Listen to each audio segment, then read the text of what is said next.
El 29 de marzo de 1962, el presidente Arturo Frondizi es destituido por las Fuerzas Armadas. José María Guido, máxima autoridad del Senado, asume bajo el tutelaje militar. La cúpula castrense, fracturada internamente por sus distintas posturas frente al peronismo, se divide en dos bandos, los azules y los colorados. Los colorados, o gorilas, encarnan la línea más dura del antiperonismo y son partidarios de la proscripción perpetua del movimiento, al que ven como un partido clasista y violento que llevará al país inevitablemente por el camino del comunismo. Los azules o legalistas, al mando del general Juan Carlos Onganía, tienen una visión menos negativa del peronismo, del que rescatan su origen nacional y cristiano, y proponen unas fuerzas armadas por encima de la política, dispuestas a intervenir solo en situaciones de inminente amenaza a la seguridad nacional. En septiembre de 1962 se producen enfrentamientos armados entre las dos facciones militares y los azules se imponen sobre los colorados. El triunfo del bando comandado por Onganía abre el camino para un nuevo llamado a elecciones y perfila al general de las tropas legalistas como un nuevo caudillo nacional. Con el peronismo proscripto, la fórmula Arturo Illia Carlos Perete gana las elecciones de julio de 1963 con el 25,15% de los votos. Illia es un radical cordobés de la línea del ex gobernador Sabatini, que simpatiza con el ala progresista del partido. En octubre de ese año, asume el nuevo gobierno democrático, integrado por profesionales y por pequeños empresarios que le dan un marcado estilo patriarcal y honesto a la gestión. Sin embargo, la imagen de Illia comienza a desgastarse rápidamente. La negativa presidencial de reprimir la toma de fábricas con las Fuerzas Armadas y la decisión de dejar el desenlace de estos conflictos en manos de la justicia le da argumentos a la oposición para burlarse de su estilo moderado. Buena parte de los argentinos también ven en Illia la encarnación de la supuesta ineficacia y lentitud provinciana. Aunque durante su gestión la economía se vuelve dinámica y próspera, dos medidas generan malestar en las corporaciones y en la burguesía urbana liberal. Illia anula los contratos petroleros con empresas extranjeras por considerarlos ilegales y envía al Parlamento la ley de medicamentos, que limita el accionar de los poderosos laboratorios multinacionales. Parte del empresariado, grupos golpistas del ejército y sectores del sindicalismo se unen para conspirar contra el gobierno democrático. Desde la prensa se desata una feroz campaña de desprestigio contra el presidente. Como contrapartida, la figura del general Onganía goza de popularidad y se resalta su liderazgo y capacidad de acción.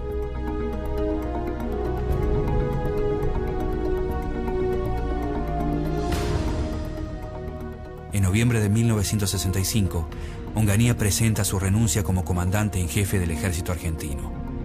Lo que en un principio parece un triunfo del gobierno, termina convertido en el período de gestación del próximo golpe de Estado. El 28 de junio de 1966, las Fuerzas Armadas deponen a Illia y asumen el poder a través de sus comandantes en jefe. El teniente general Pascual Pistarini, el brigadier general Teodoro Álvarez y el almirante Benigno Varela forman la llamada Junta Revolucionaria y ponen en vigencia un estatuto por encima de la Constitución que les atribuye el derecho de nombrar al nuevo presidente. El hombre elegido no sorprende a nadie, el general Juan Carlos Onganía. Onganía es un militar duro y autoritario, sin experiencia política, católico practicante y nacionalista a ultranza. Está convencido de que el ejército está por encima de la política y cree que el sistema democrático es la madre de todos los vicios. En los primeros meses de gobierno, Onganía deja en claro su plan. Disuelve el Parlamento, prohíbe la actividad de los partidos políticos y confisca sus bienes.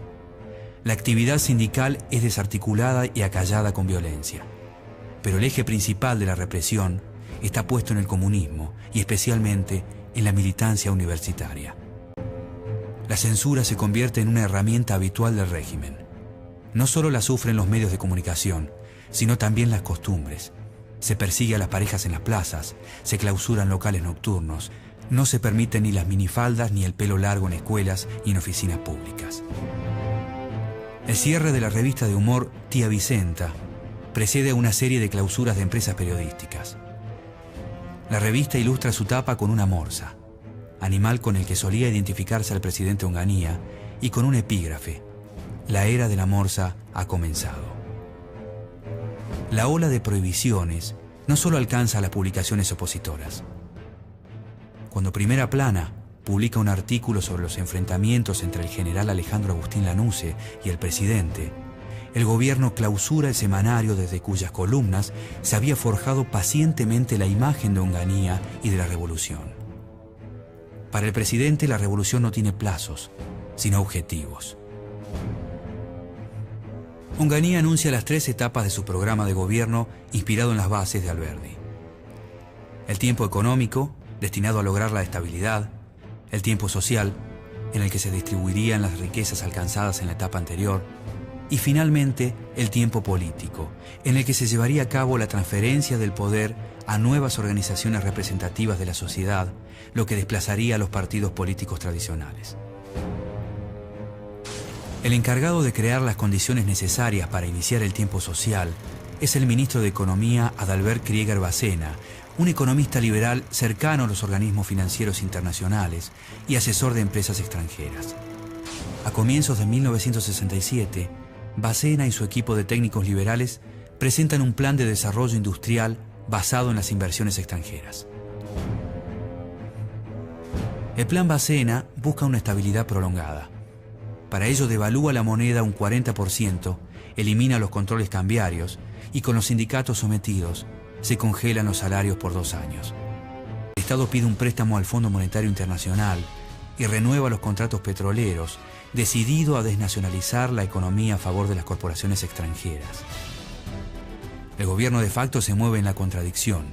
Propone un plan modernizador desde la economía, pero ultraconservador en el ámbito universitario y cultural. A principios de 1968, el movimiento sindical está dividido. Por un lado, las 62 organizaciones, dirigidas por Augusto Bandor, tienen una línea colaboracionista con el gobierno.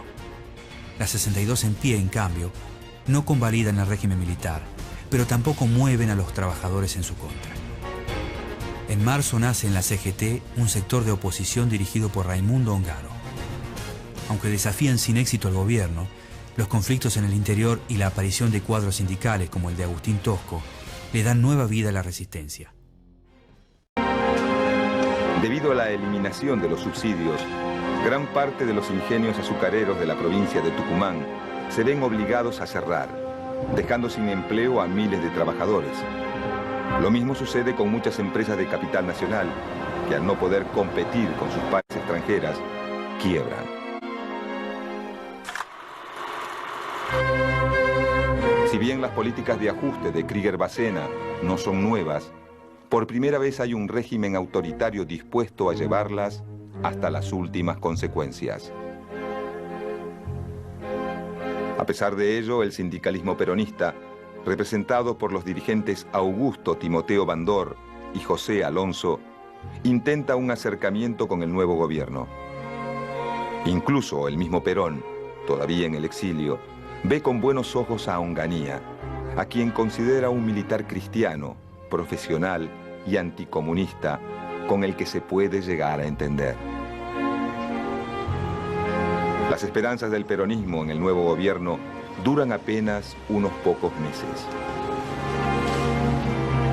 El plan de racionalizar los ferrocarriles y el cierre de los ingenios azucareros pone a la CGT en pie de guerra.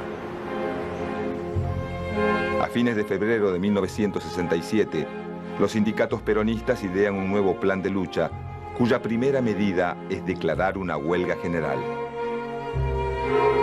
La respuesta del gobierno es suprimir la personería jurídica del gremio azucarero, metalúrgico, textil, telefónico y ferroviario. Los dirigentes más conciliadores intentan negociar con el gobierno, pero del otro lado solo encuentran silencio.